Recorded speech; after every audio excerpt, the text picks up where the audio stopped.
Muito obrigado, muito boa tarde a todos. É um gosto muito grande estar não só a representar o Centro de Estudos, mas também, ao fim e ao cabo, presente em nome também com a participação da Academia. Portanto, começo, obviamente, por saudar o excelentíssimo Sr. Almirante Francisco Vidal de Abreu, Presidente da Academia de Marinha, excelentíssimo Sr. Professor Dr. Martinho Vicente Rodrigues, Diretor do Centro de Investigação, Professor Dr. Joaquim Veríssimo Serrão, também a minha querida amiga, a Professora Doutora Manuela Mendonça, Presidente da nossa Academia Portuguesa da História, e todos os caros confrades e amigos que quiseram estar presentes. É para mim um grato prazer estar aqui nesta apresentação da comunicação, nesta sessão cultural conjunta da Academia de Marinha com o Centro de Investigação, que teve bastantes tribulações porque teve dois adiamentos, os quais ficaram a dever, por um lado, a dificuldades inerentes ao início da pandemia em 2020, em que a comunicação deveria ter sido apresentada, e, infelizmente, mais recentemente, o falecimento da doutora Maria Virgínia Guimarães da Silva, mãe da doutora Adriana Veríssimo Serrão e do doutor Vítor Serrão, meu muito caro amigo, aos quais quero expressar as minhas mais vivas condolências. Portanto, o meu propósito, ao fim e ao cabo, está retardado, 2 anos,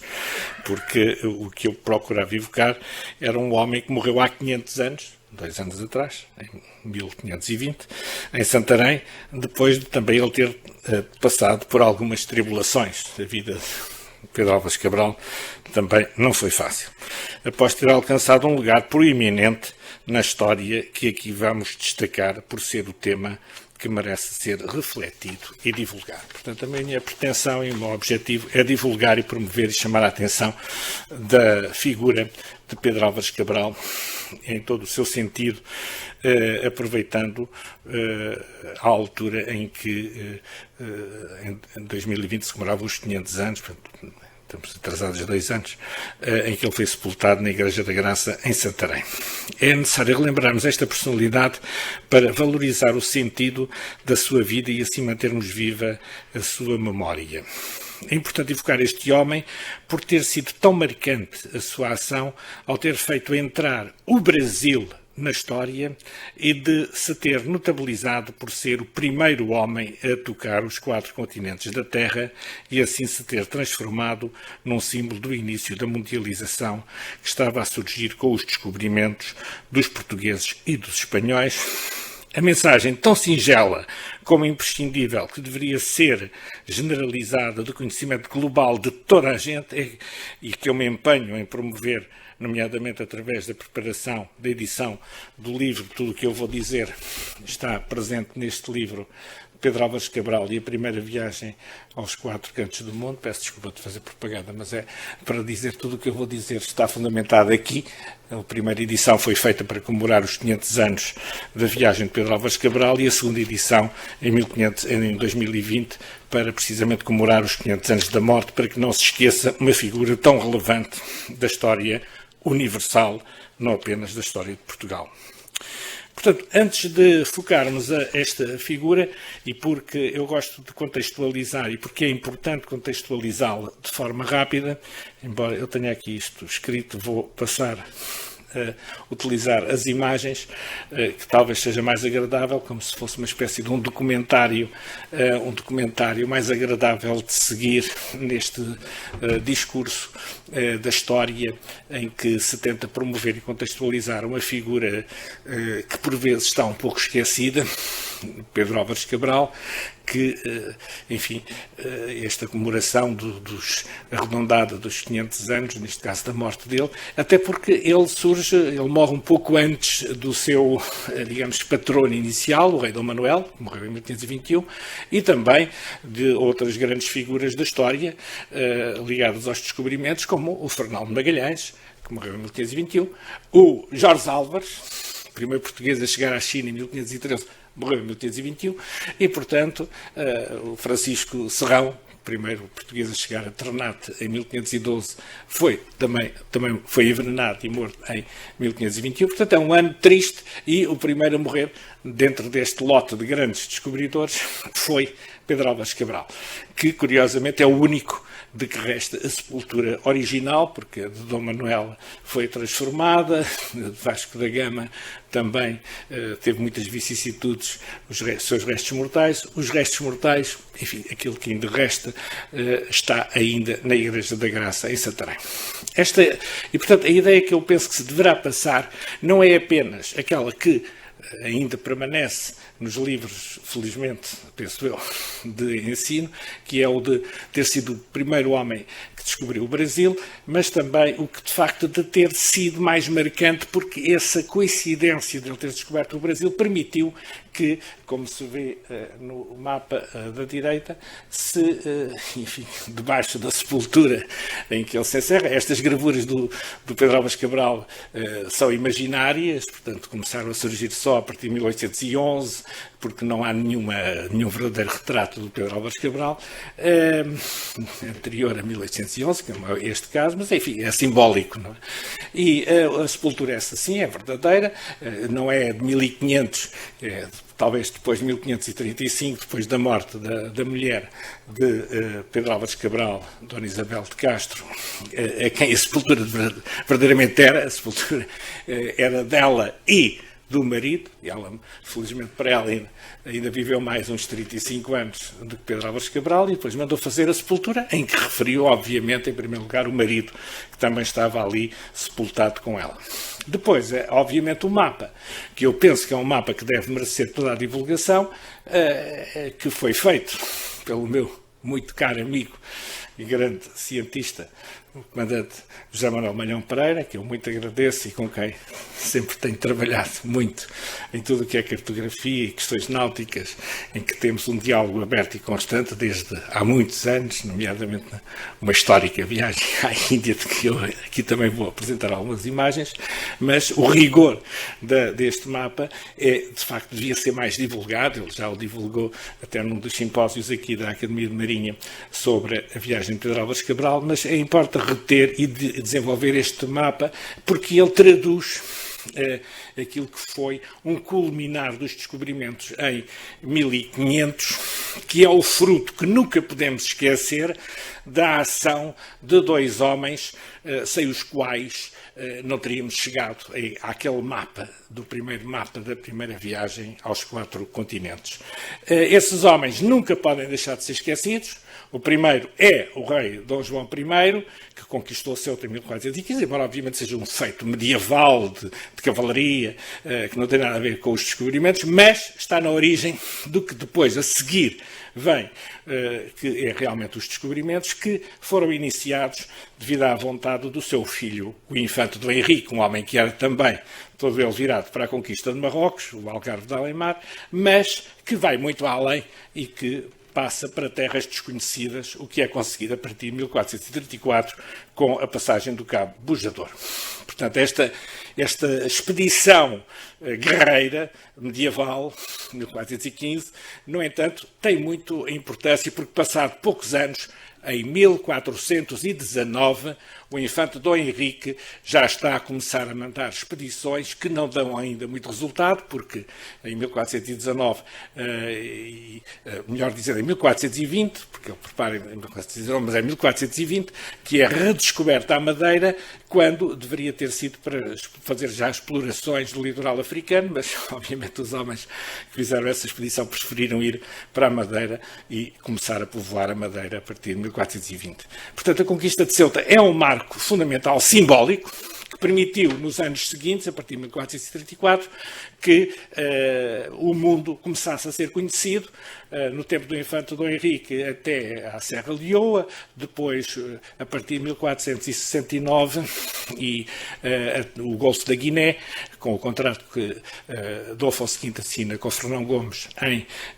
1479, e este mapa que alguns, o nosso saudoso grande comandante Fontoura da Costa dizia que era um mapa de cerca de 1471, eu penso que é de 1482,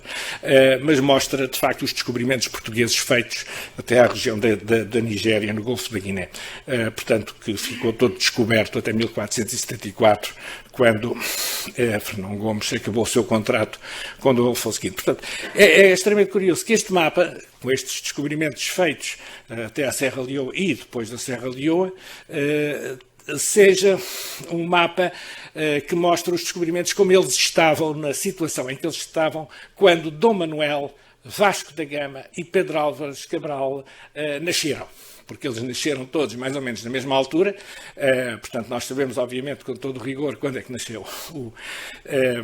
o Dom Manuel em Alcochete, em 1469. Depois, enfim, não se sabe muito bem quando é que nasceu o Vasco da Gama. Eu admito a hipótese que ele tenha nascido cerca de 1466 em Sines. E depois, também, cerca de 1468 ou 1469, o Pedro Álvares Cabral, que nasceu em Belmonte, que foram os protagonistas que culminaram os grandes descobrimentos que se fizeram no final do século XV por ordem do rei Dom Manuel. Porque ele empenhou-se, contra o parecer de alguns dos seus conselheiros, em continuar a obra iniciada pelo infante Dom Henrique e pelo seu primo e antecessor, Dom João II. Ele não quis interromper esse processo e fez com que estes homens, Vasco da Gama e Pedro Álvares Cabral, concretizassem esse processo histórico decisivo que foi o dos descobrimentos que permitiram que, passado 2 anos da viagem de Pedro Álvares Cabral, em 1502, se traçasse o famosíssimo, a obra mais admirável da história da cartografia portuguesa, que é, sem dúvida, o famoso mapa chamado Planisfério de Cantino. Este mapa tem, entre outras particularidades, além da representação da África, da Índia, etc., já com um rigor que nunca antes tinha sido alcançado, tem, sobretudo, a grande novidade óbvia resultante da viagem de Pedro Álvares Cabral, que é a primeira representação do Brasil. Portanto, e esta representação, este surgimento do Brasil para a história, o Brasil entra para o mapa com este mapa de 1502, entra para a história e para o mapa e para a cartografia, para reconhecimento. Obviamente que o Brasil sempre esteve lá desde o início da Terra, mas a verdade é que a história só passa a conhecer o Brasil a partir da viagem de Pedro Álvares Cabral há 520 anos, 522 anos. Portanto, este mapa em que faz o Brasil entrar na história, embora, enfim, não vamos aqui apresentar uma comunicação sobre o descobrimento do Brasil, embora seja o ponto forte da viagem de Pedro Álvares Cabral, mas porque, de facto, eu aceito, e pessoalmente, e penso que a maioria dos historiadores que eu tenho lido, e obviamente todos conhecem, afirmam e aceitam plenamente que o Duarte Pacheco Pereira, ali representado de uma forma imaginária, não era nenhum aldrabão, não mentiu quando disse que tinha ido a uma terra que obviamente só pode ser o Brasil, embora no seu famoso Esmeralda de Cito Orbis, escrito a partir de 1505, e ele diz que o Dom Manuel, em 1498, o mandou ir a uma terra no outro lado do Atlântico, que só pode ser o Brasil. Agora, o problema, para mim, é que ele não foi para o Brasil do Pedro Álvares Cabral. Foi para um outro Brasil que está compreendido, e é uma das razões da maior problemática que continuamos a discutir, enfim, só temos, porque não há afirmações categóricas na época do Dom João II e do Dom Manuel sobre este problema do conhecimento do que é que se saberia do Brasil ou não, mas os indícios que existem, para mim, mostram que Dom João II, quando assinou o Tratado de Tordesilhas em 1494, ele teria noção de que depois da viagem de Pedro Álvares, do Cristóvão Colombo às Antilhas, ele poderia ter feito uma exploração, mandado uma exploração discreta, de que, aliás, os reis católicos, apesar de serem secretos, os reis católicos teriam sabido em 1493, e, portanto, e como é que se deduz isso? Obviamente da grande diferença e da grande discussão, e que os reis católicos aceitam, de desviar a famosa linha das 100 léguas de Cabo Verde para 370 léguas. Portanto, mais 270 léguas. E, de facto, nós olhamos para o mapa de Cantino e olhamos para o mapa atual e olhamos, realmente este desvio das 270 léguas é que está cá o Brasil. Porque senão não estava. Perante isto é que a gente pode pensar. Já devia ser conhecido mais ou menos alguma coisa ali do Brasil. Mas, qual Brasil? o Brasil, portanto, este é o Brasil do mapa de Cantino, quando entra para a história dos mapas, do mapa em 1502, o Brasil do Norte, que, aliás, durante muito tempo não era chamado Brasil. Foi depois o Maranhão, e era o Pará. Esta linha passava ali, pelo Golfo Formoso, por uma zona que deveria corresponder à boca do Amazonas. E, de facto, era ali. E eles sabiam que, embora essa boca do Amazonas está muito a norte, a latitude está um bocadinho a norte, devia estar mais a sul, um bocadinho a sul do Equador, está mal localizada, mas de facto esta zona era uma zona discutida entre castelhanos e portugueses, aquilo é português, é castelhano, é duvidoso. Mas, tal como Cristóvão Colombo, na sua terceira viagem, foi à Venezuela em 1498, por indicação e para saber que, a partir de Cabo Verde, com a autorização do Dom Manuel, ele sai de Cabo Verde, com a autorização do Dom Manuel, senão não tinha saído, não tinha ido a Cabo Verde, e depois vai para saber que terras é que eventualmente o Dom João II saberia que havia mais para sul, porque, como sabem, a primeira e a segunda viagem do Cristóvão Colombo foi sempre a partir das Canárias, sempre a norte, e depois ele vai para sul e realmente descobre pela primeira vez a América do Sul na Venezuela. E nesse mesmo ano, não é por coincidência, foi nesse mesmo ano, na altura em que o Dom Manuel estava a ser jurado sucessor dos reis católicos em Toledo, em 1498, que, nesse bom ambiente luso-castelhano, o Dom Manuel manda, calmamente, discretamente, só que depois o Eduardo Pacheco Pereira não foi tão discreto porque escreveu isso no Jornal de Décito Orbis, embora tenha ficado manuscrito até 1492, mas de facto havia ali um registro. Só que isto, como digo, isto não era bem Brasil. O Brasil é este território norte-sul, onde no mapa de Cantino, em 1502, se afirma categoricamente que a terra de Veracruz, chamada por nome a qual achou Pedro Álvares Cabral. Portanto, em 1502, Pedro Álvares Cabral achou. Como sabem, o Pedro Vaz de Caminha diz que ele fez o achamento do Brasil, que é uma coisa que o Jaime Cortesão insistia muito. Fez o achamento e atualmente se diz fez o achamento, sim. Achamento, achou, descobriu, são mais ou menos sinónimos. E realmente aquilo que se diz é, achou porque procurou. E ele achou, a pessoa procura uma coisa e achou uma terra. Mas esta terra nada indica, porque de facto, por mais que a gente leia o Pedro Vaz de Caminha, que é uma obra admirável, leia a relação da segunda viagem, leia este mapa, leia as fontes todas, ninguém faz ideia nenhuma que existia aquela terra. Portanto, o que é que isto me leva a supor? Que Dom Manuel, que vemos nesta imagem 1500, quando foi feita a viagem de Pedro Álvares Cabral, é uma imagem muito pouco conhecida, que eu acho interessantíssima, com um pouco de fantasia, mas está lá a Esfera Armilar. Este mapa é muito pouco, esta iluminura com o Dom Manuel é a primeira do Dom Manuel, e é muito engraçado, que é feito em 1500, porque foi feito um missal admirável, uma coisa admirável, que está em Viena da Áustria, que foi oferecido pelo o Filipe da Borgonha, marido da Joana a Louca, quando o Dom Manuel se casou em 1500 com Dona Maria, irmã da Joana a Louca, irmã mais nova do que Joana a Louca, e ofereceu-lhe este missal, em que está lá a Esfera Armilar, as armas de Portugal, ofereceu em 1500 pelo casamento, porque o Dom Manuel casou com a Dona Maria em outubro de 1500 em Alcácer de Sal. Portanto, esta obra é admirável, como veio aqui, tem a representação das armas da Dona Maria e do Dom Manuel com a Esfera Armilar. Portanto, é uma obra muito simpática, oferecida pelo Filipe, que seria, aliás, Filipe I, antecedor, que antecedeu o Carlos V, enfim, morreu muito pouco tempo depois da morte de Dona Isabel, a Rainha Católica. Portanto, é uma imagem muito engraçada, por causa de 1500, é a primeira imagem do Dom Manuel. E, de facto, a 9 de março, quando ele manda a poderosíssima armada de 13 navios para afirmar o poder de Portugal contra os muçulmanos, de facto é muito estranho que o Dom Manuel, nessa altura,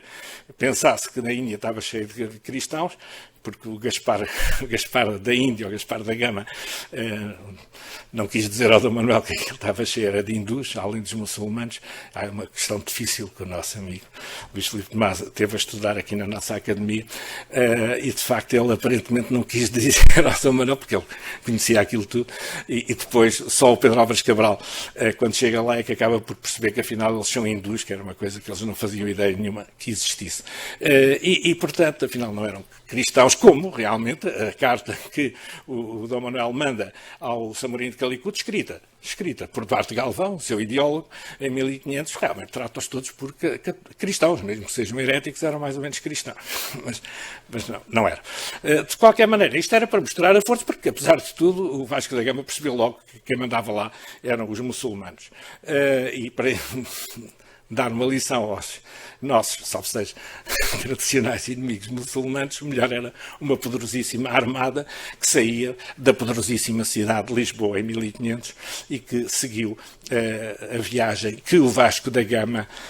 fez em 1497. Portanto, esta é uma das imagens do Luís Duarte de Abreu da armada do Pedro Álvares Cabral. E aqui, penso eu, como disse, a análise das fontes não permite afirmar, nomeadamente e sobretudo do monumento literário admirável que é a carta do Pedro Vaz de Caminha, que se houvesse algum indício que aquela terra do Brasil, Porto Seguro, fosse conhecida, ele tinha de dar algum indício. Não há a relação da viagem, não há. O mapa de Catino diz que foi o Pedro Álvares Cabral, portanto, eu pessoalmente estou convencido, mesmo o mapa que a carta do mestre João Farás escreveu em 1 de maio de Porto Seguro, em que disse para o rei ver uma carta que o bisagudo tinha, portanto, devia ser uma carta que tinha lá qualquer coisa acima, que poderia ser até a tal terra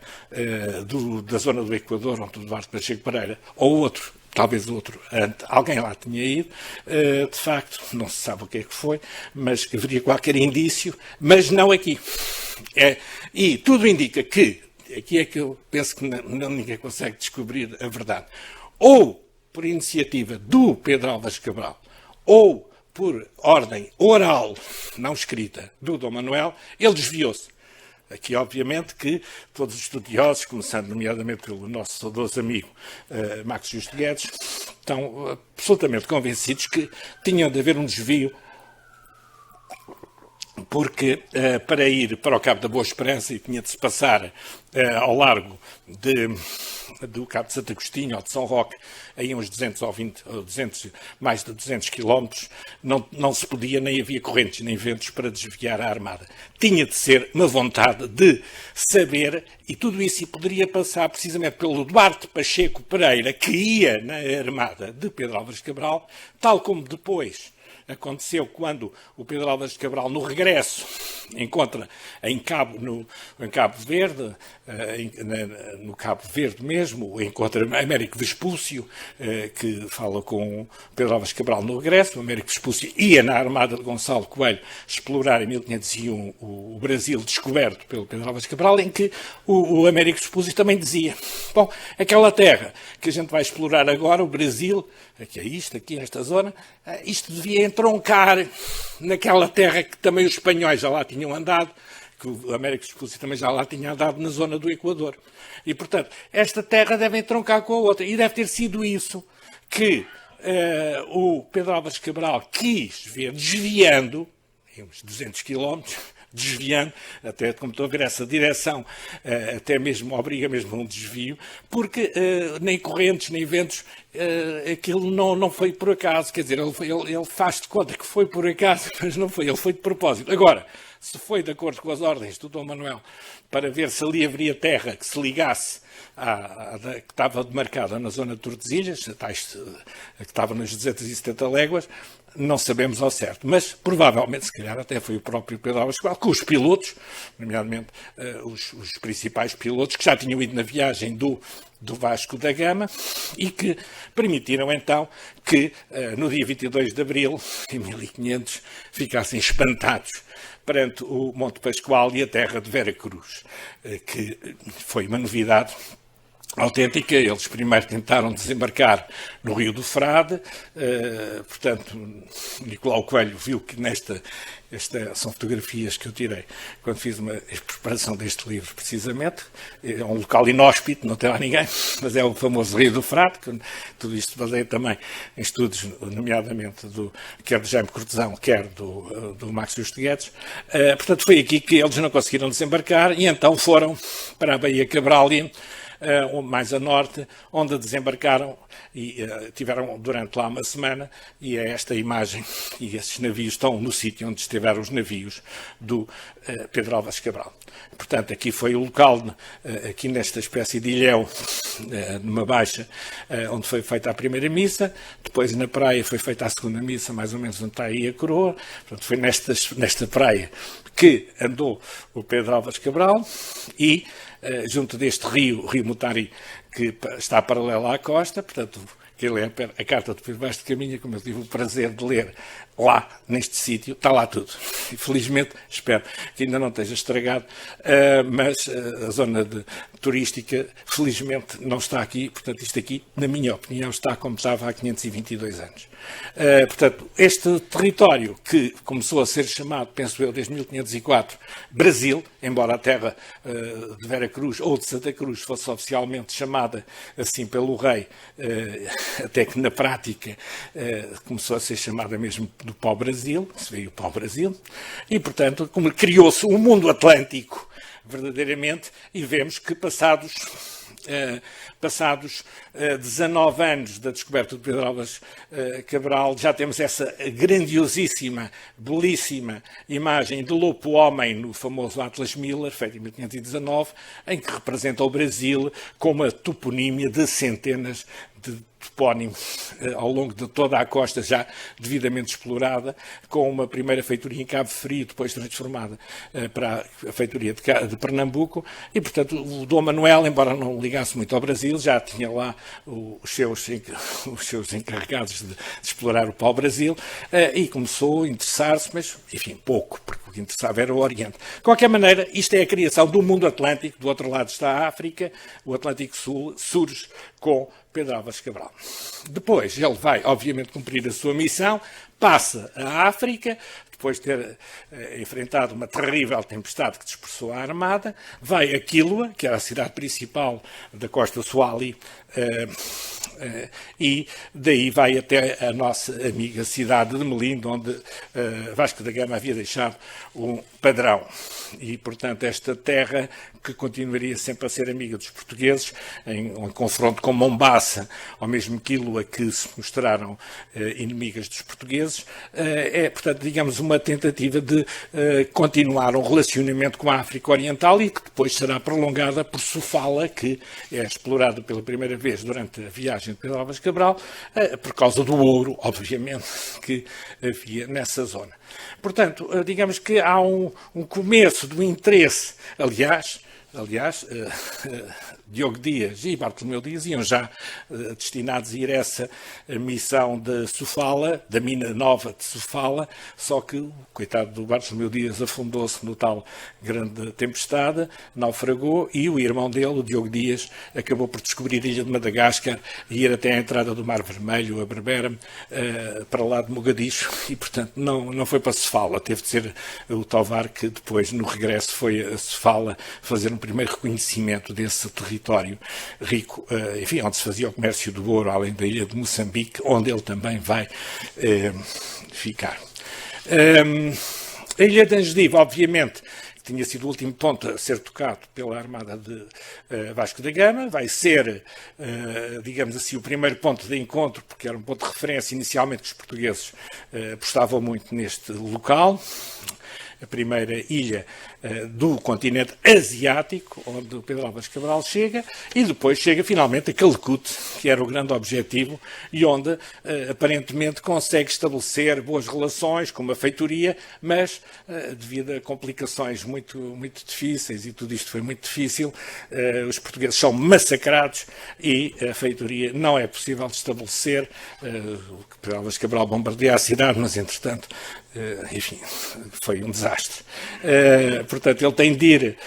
que era a cidade principal, obviamente, do Malabar, para o comércio das especiarias. Ele tem de criar um mercado alternativo, onde é muito bem recebido, em Cochin, e, portanto, Cochin, que era rival de Calicut, vai abrir os braços aos portugueses, onde ficam os primeiros feitores, e que será, aliás, a cidade de Cochin, a principal cidade, até à conquista de Goa, a principal cidade de comércio dos portugueses no Oriente, e mesmo depois da conquista de Goa, Cochin era o principal sítio do comércio das especiarias do Malabar. Depois, obviamente, que no regresso da viagem ainda passa por Cananor, que também está interessadíssima, tal como Cochin, abrem todos os braços ao Pedro Álvares Cabral. O Pedro Álvares Cabral também queria mais especiarias, quase que é o rei de Cananor que obriga o Pedro Álvares Cabral a levar especiarias, dá-lhe de crédito, faz o que quiser, desde que ele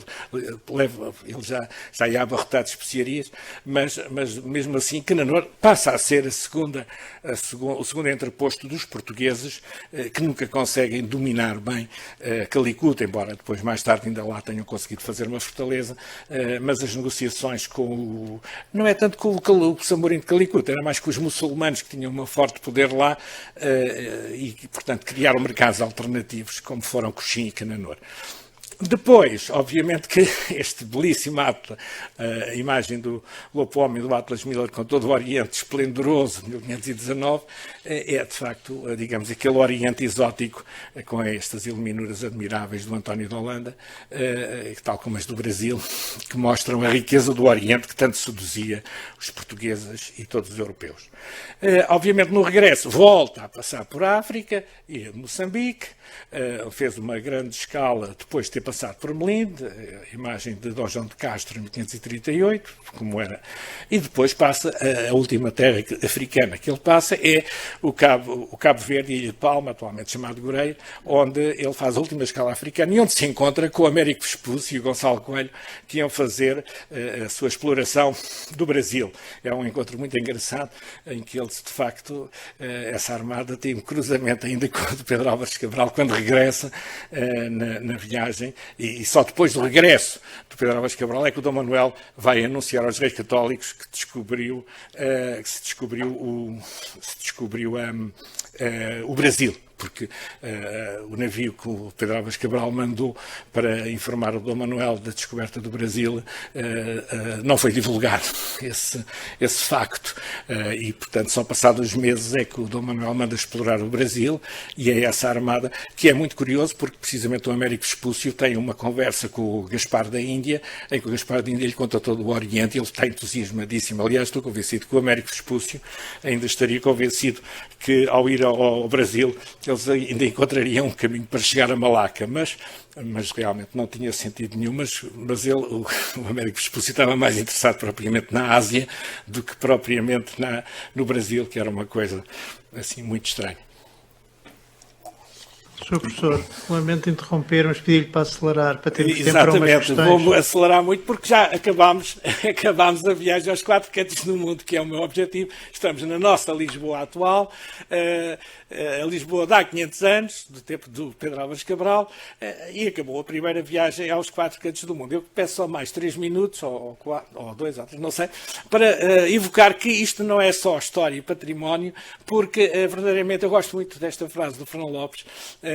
que como Portugal, os portugueses começaram a sétima idade na qual se levantou outro mundo novo e novas gerações. Eu não me canso de repetir isto acho que é fantoso. Portugal começou a nova idade moderna da história do mundo. Tem um símbolo da independência de Portugal, do início dos descobrimentos, que é o Mosteiro da Batalha, onde está Dom João I, onde está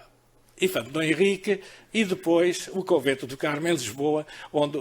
para rivalizar com o rei, o Nuno Álvares Pereira mandou fazer um monumento importantíssimo, sem esquecer o esquecido Dr. João das Regras, que está em São Domingos de Benfica, e que foi o fundamento jurídico do rei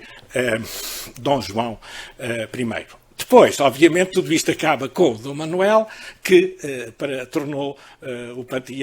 o seu panteão um símbolo dos descobrimentos, que é, obviamente, o Mosteiro dos Jerónimos, que foi feito em 1502, começou os trabalhos praticamente em 1502, em que ele quis homenagear o Infante Dom Henrique, que foi para ele o iniciador de tudo, como dizia o Dom João II, foi o inventor dos descobrimentos, e pôs-se lá também representado para sempre na fachada dos Jerónimos. Depois, obviamente, que seria outra conferência,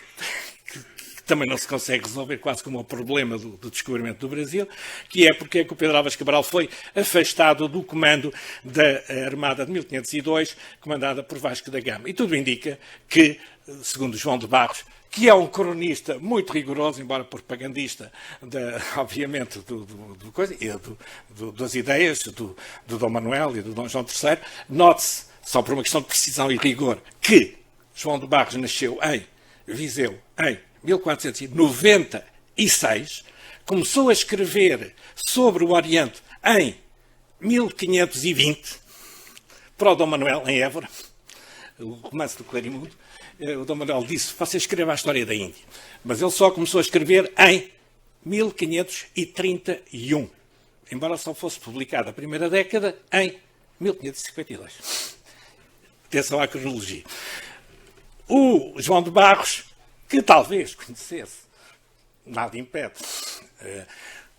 conhecesse o Pedro Álvares Cabral, dizia, como ele era homem de muitos primores acerca de pontos de honra, como o Dom Manuel desse parte da armada de 5 navios ao Vicente Sodré, não, eu quero tudo ou nada. Então,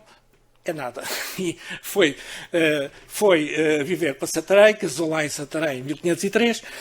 com o apoio do Afonso de Albuquerque, casou, viveu lá, um pouco afastado do Dom Manuel, como se afastou do Dom Manuel o Fernão de Magalhães. O Pedro Álvares Cabral não fez ondas, foi para lá viver tranquilo e morreu lá tranquilo. O Fernão de Magalhães aborreceu-se a sério com o Dom Manuel e foi em 1517 para Sevilha, para-se ao serviço dos espanhóis, e por mais boa vontade que o Afonso de Albuquerque, que lhe tinha feito o casamento do Pedro Álvares Cabral, o Dom Manuel, em 1514, não aceitou a cunha que o Afonso de Albuquerque estava a fazer para recuperar o Pedro Álvares Cabral, coitado, que ficou lá em Santarém, e morreu, e ficou sepultado na Igreja da Graça, que é um panteão também dos Menezes e não só, a imitar o Carmo e a Batalha, e é ali que está o nosso Pedro Álvares Cabral, no túmulo que Dona Isabel de Castro mandou fazer, junto do túmulo da Arca Tumular de Dom Pedro de Menezes, primeiro capitão de Ceuta, nomeado por Dom João I, onde estiveram em Ceuta Luís Álvares Cabral e Fernando Álvares Cabral, respectivamente bisavô e avô de Pedro Álvares Cabral, que estiveram em Ceuta, e este Pedro Álvares Cabral, este Dom Pedro de Menezes, está junto do túmulo do Pedro Álvares Cabral. O Dom Manuel, por causa dos túmulos, mandou fazer, nesse ano em que morreu o Dom Manuel, em que morreu o Pedro Álvares Cabral em 1520, mandou fazer um túmulo para o Dom Afonso Henriques, uma coisa digna, e junto do túmulo de Dom Afonso Henriques, ele deixou lá certamente uma crónica de Dom Afonso Henriques, em que tinha a representação do mundo, em que a África e a Ásia era tudo dele, era tudo de Dom Manuel, e as armas de Portugal, e tudo isto partia de Lisboa, que está representada na crónica que está em Cascais, do Duarte Galvão, o seu conselheiro, que escreveu a crónica de Dom Afonso Henriques. Portanto, ele acaba, um ano antes de morrer, por inaugurar o túmulo do iniciador de Portugal, o Dom Afonso Henriques, que ele tinha grande admiração, e, portanto, nós vemos que o Dom Manuel, com as suas ideias imperiais, a partir do centro do Império, Lisboa, que ele renovou completamente,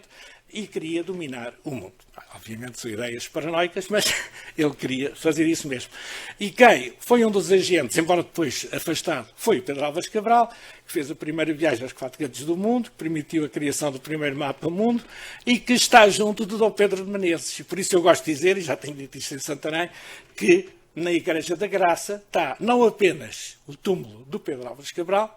1500, mas está também o túmulo do Dom Pedro de Menezes, o iniciador da expansão portuguesa com Dom João I. Muito obrigado.